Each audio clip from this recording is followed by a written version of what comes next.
Welcome to the Beauty Moves podcast. I am your host, Coyetta Tamara, and your guide on this transformative journey.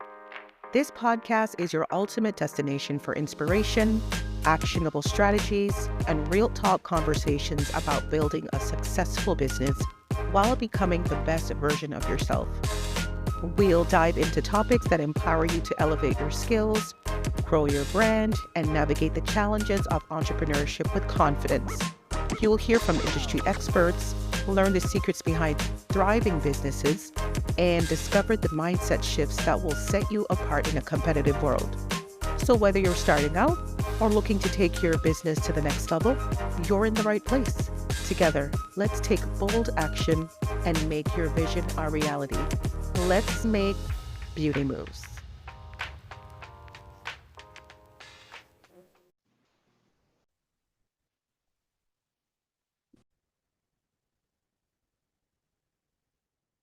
Hello, everyone, and welcome to the Beauty Moves podcast. I am your host, Coyetta Tamara, and it is nice to be back. Second episode of 2025.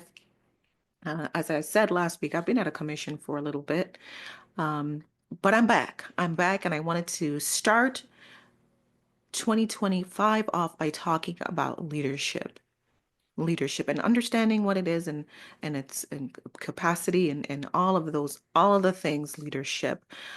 We talked last week, we defined leadership, and this week we're going to talk about staying even keel in leadership.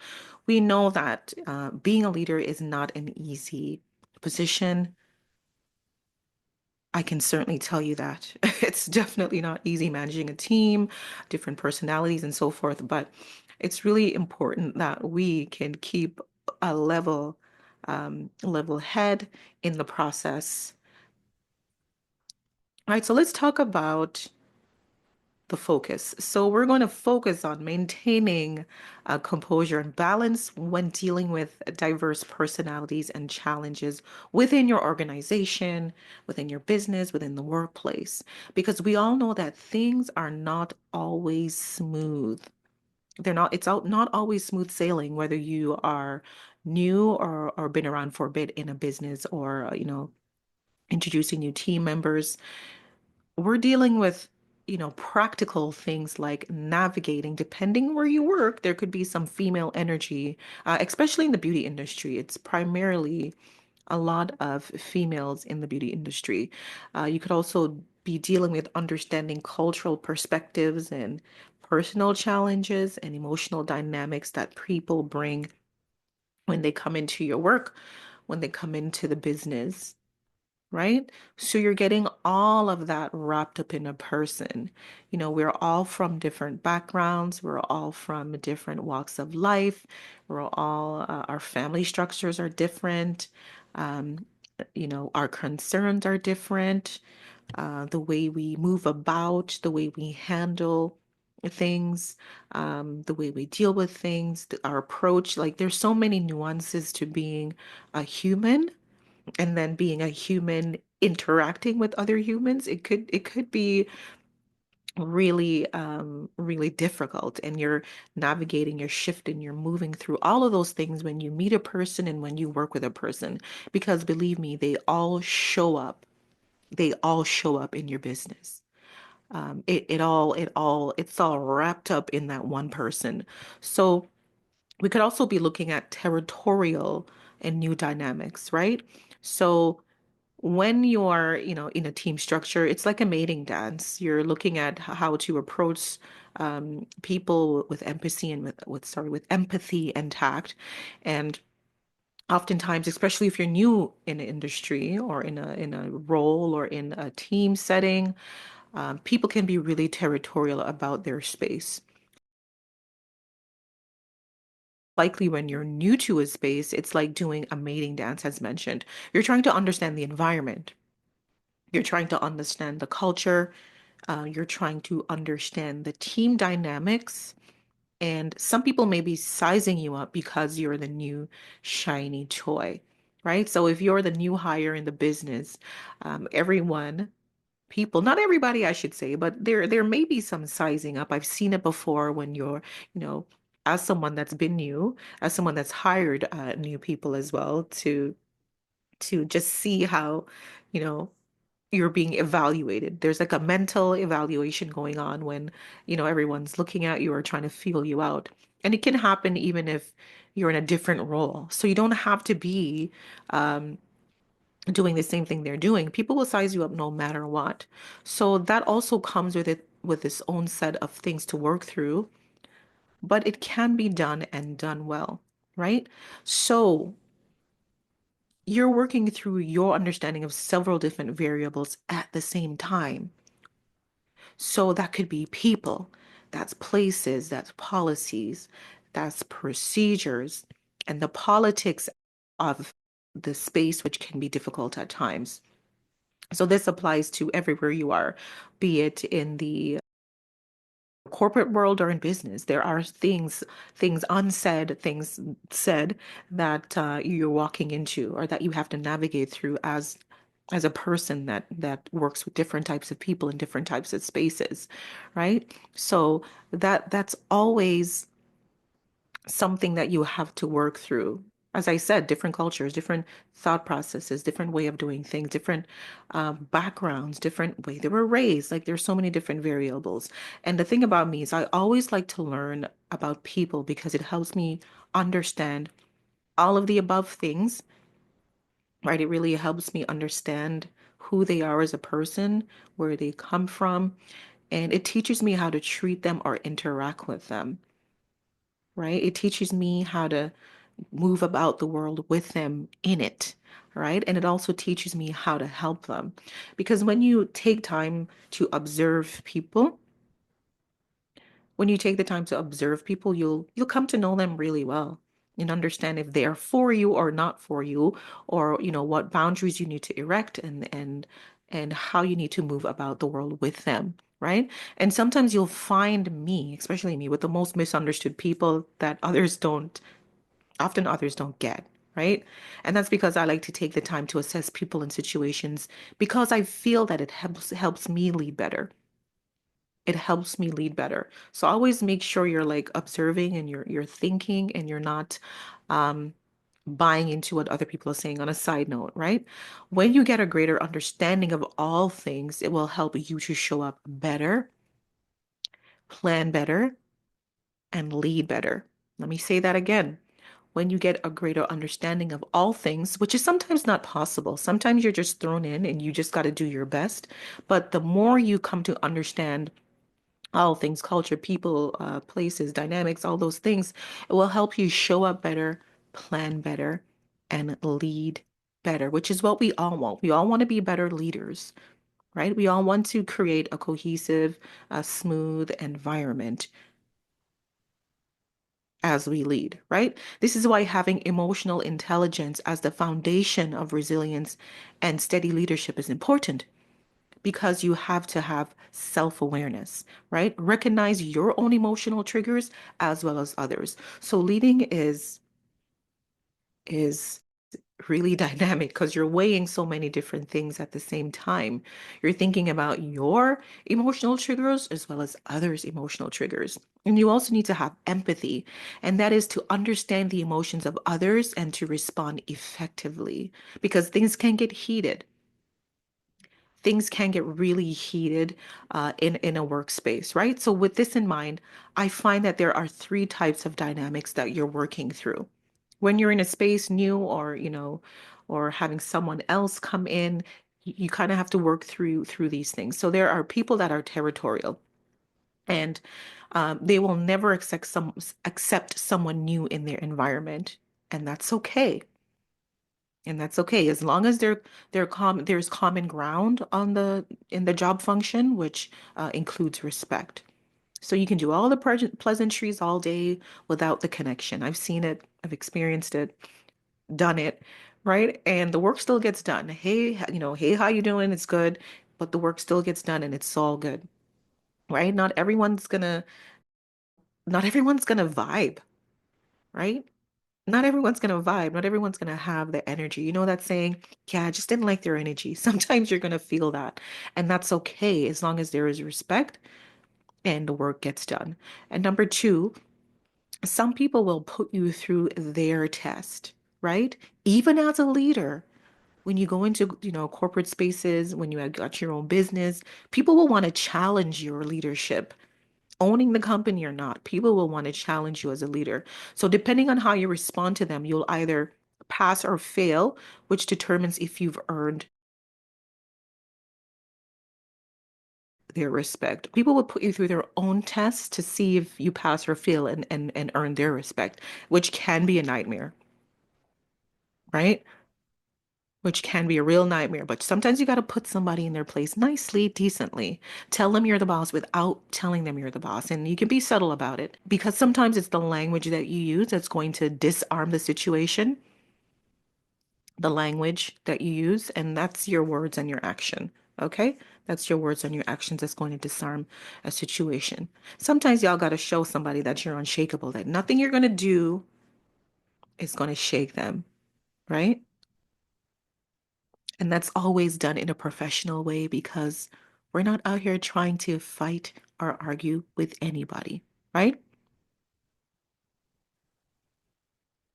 And sometimes because people don't know you, your presence takes them out of their comfort. So that's why um there's this like friction, right? So they're getting to know you. And number three could be for the new people, um, which means that people don't know you. If you're new, people don't know you, so they're naturally curious about you and every move you make, right? So it could come off as territorial. It could come off as territorial. So all you have to do is lean into it so they get to know you. And the bonus is that you can build trust and you can get an ally. That's happened to me as well. People are just like, how about this girl? Like, what is she about? And once you get to know them, they get to know you. You build a trusted ally, which is really important. So let's talk about key strategies,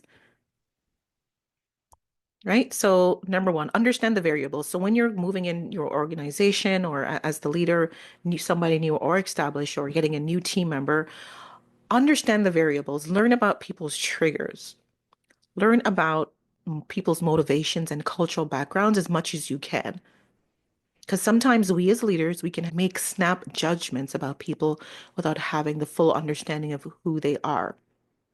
And it happens, right? So understand the variables, know what you're working with. Show me show me what you're working with. Understand what you're working with so that it helps you, understand how to move forward. Number two is respect differences. Accept that not everyone will like or welcome you, but focus on common goals and respect. As I mentioned earlier, not everyone's going to love you.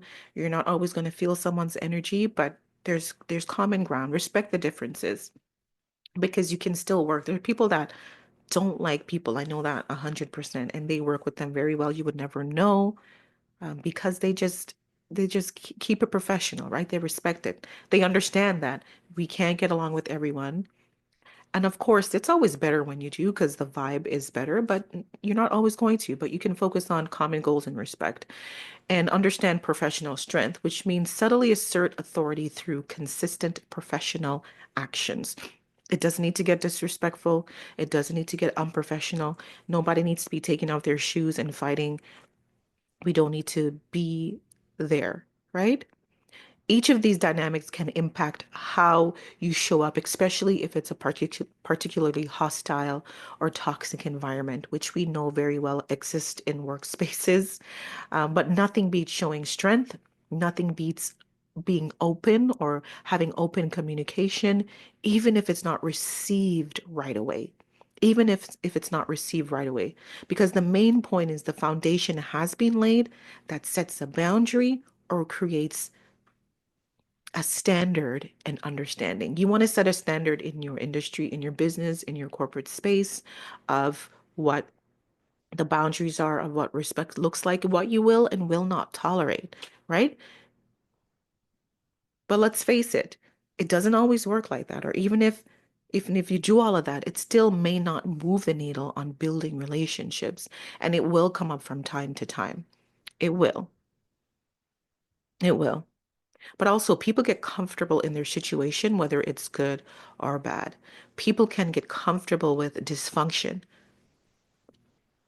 I've seen it. People can get comfortable with dysfunction or whatever state the business or institution is in. They get real comfortable with people not getting along, real, like it's almost like a game. And I find that crazy, but it's out there, right? Dysfunction can be the norm. And with that can come some serious conflict. But there's no need to get caught up in any kind of politics or picking sides or getting dirty because you can lead with kindness, strength, and integrity, right? You can still listen, I've been there, I've seen it. You can still lead with kindness, strength, and integrity because sometimes it's how you handle a negative situation that diffuses the situation, that calms the environment. And I've had team members on the verge of like cursing someone out, crying, extreme frustration and angry and being very angry. And we have to allow people to feel how they feel, but always bring it back to a place of center, always, right? As I mentioned earlier, everyone will not always get along. Or outside factors like, client dissatisfaction or, you know, maybe your coworkers let you down can cause tension, but you can put a resolution on the table where everyone can coexist as peacefully as possible. And let me also say that an apology can also go a very long way. So as a leader, do not be afraid to apologize. I'm talking about from a leadership perspective. It's not a sign of weakness. Let's get that out of our heads. It's not a sign of weakness. And it's also a great way to turn the temperature down when it's sincere. So it's got to be sincere, right? There is, and this is all a part of conflict resolution. And we have to know how to do that as a leader. Some leaders are afraid of conflict, and you can't be afraid of it because it's going to come up. You have to know how to deal with it. It's like when you got conflict in your family, how do you deal with that? Now, you may not be able to handle it the same because your family member is different, but conflict is going to come up. So you have to figure that out. So conflict resolution guides emotions back to center with empathy, respectful communication, and when necessary, a genuine apology. Here are three factors you need to focus on for leadership when it comes to balance, to improve the balance in your environment. Number one is clarify your goals for improving the environment. Because if it's something tense or bad work culture, clarify your goals. What are you trying to achieve? Number two, understand individual personalities and triggers. Super important. And number three is to master conflict resolution, which is de-escalation, respectful disagreement, and collaboration. To summarize this, you got to know your environment and understand people, others' triggers, and figure out how you can collaborate, right? So that's how you can stay even keel as a manager. You're not going to be yelling and screaming in the place because I've seen people do that and it's not good. It's not good. So here's some can't speak today. Practical tips. Understand your team dynamics. And so basically, to understand your team dynamics, you have to take time to observe before acting, right? Learn about your team members, their motivations, triggers, and fears. And number two is to create neutral ground. So when faced with new territorial or resistant individuals, because they exist, find mutual respect in shared goals rather than forcing camaraderie. You don't have to force it. Don't let them force anything. Let them be their whole selves. But as long as there's a level of respect that is understood, then we'll be good. Okay. I'm also going to offer a conflict resolution framework so that when you're in a situation, you'll think about this. Um, I've had to sit down with and negotiate and navigate certain situations between two coworkers. And so I've learned, number one, you have to validate their perspective. Validate their perspective, super important.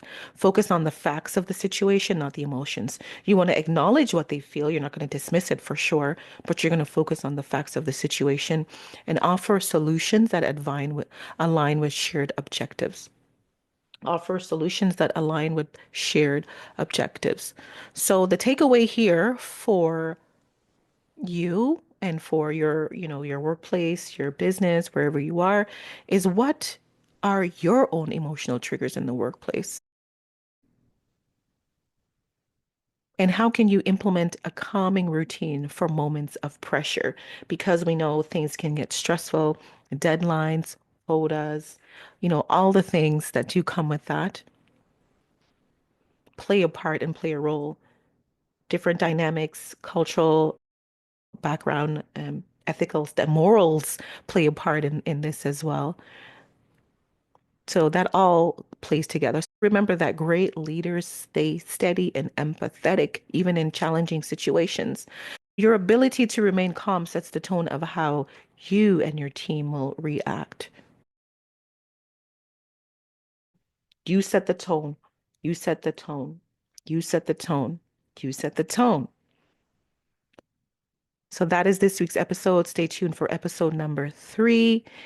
And we're going to be talking about hands off, knowing when to let go, because some of y'all don't know when to let go. All right. Stay tuned. Bye.